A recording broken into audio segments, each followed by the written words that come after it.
So this is just going to be an integration constant. It's the same thing as in one-variable calculus.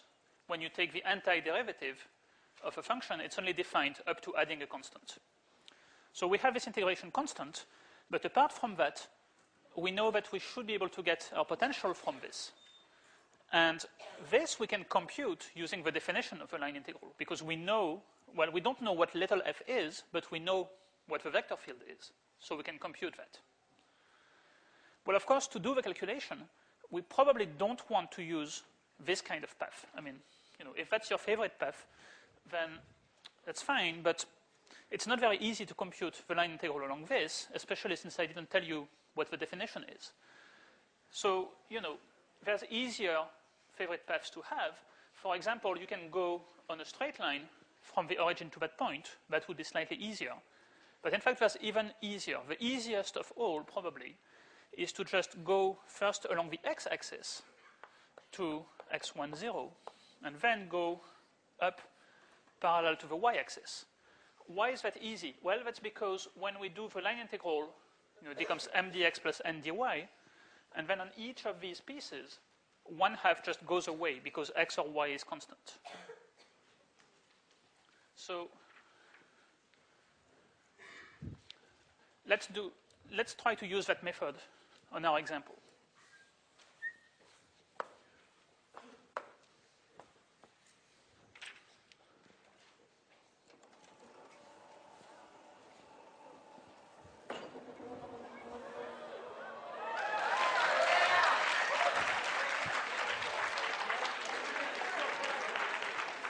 Okay. So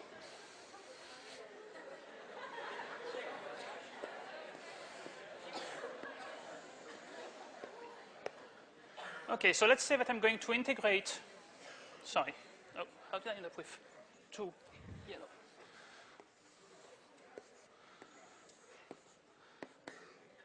Okay, so let's say that I want to go along this path from the origin, first along the x-axis to x1, 0, then vertically to x1, y1.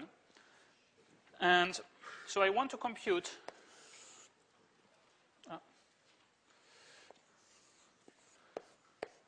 the line integral along that curve.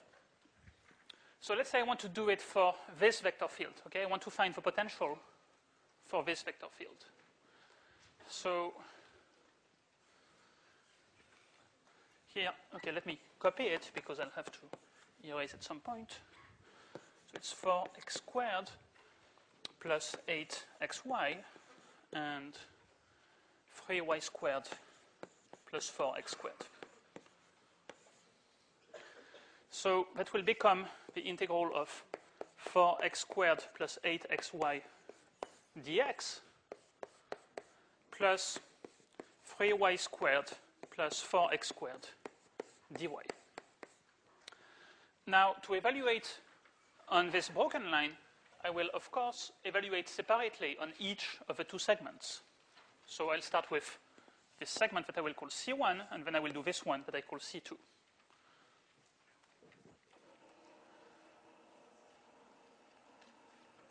So on C1, how do I evaluate my integral? Well, if I'm on C1, then x varies from 0 to x1. Well, actually, I don't know if x1 is positive or not, so I shouldn't write this. I really should say just x goes from 0 to x1. And what about y? Y is just 0. So I will set y equals 0 and also dy equals 0.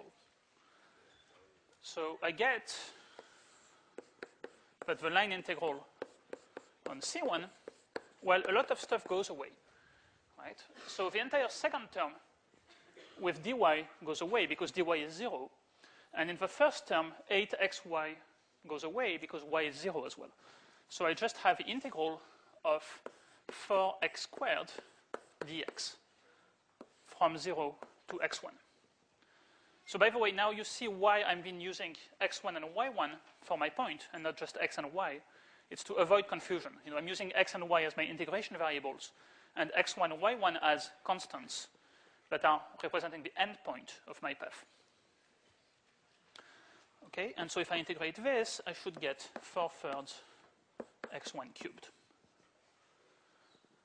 Okay, so that's the first part.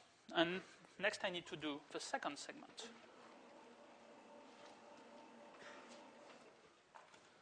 So if I'm on C2, so y goes from 0 to y1. And what about x? Yeah, x is constant equal to x1. So dx becomes just 0. It's a constant.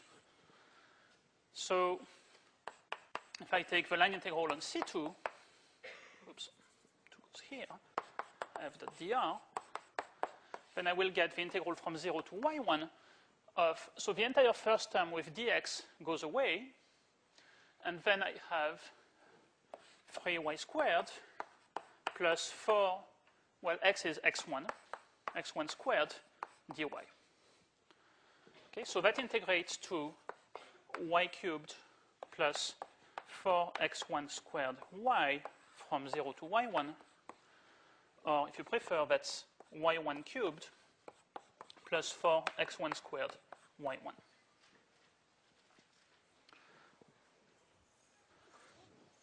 Okay, so now that we have done both of them, we can just add them together, and that will give us the formula for the potential.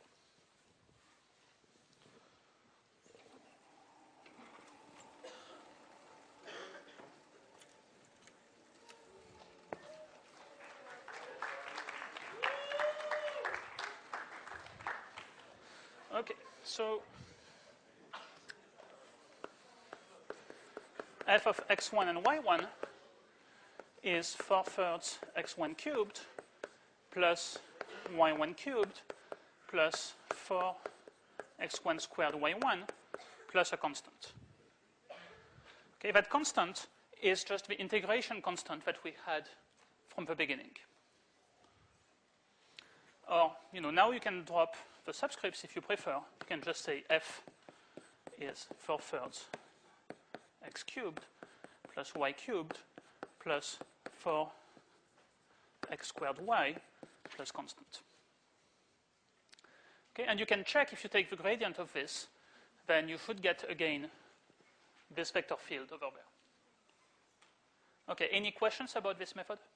Yes? Is it wrong if you don't include the constant? No, well, it depends whether you're just trying to find one potential or if you're trying to find all the possible potentials. If a problem just says find a potential, then you don't have to include the constant. This guy without the constant is a valid potential. Just you have others. So if your neighbor comes to you and says, oh, your answer must be wrong, I got this plus 18, well, both answers are correct.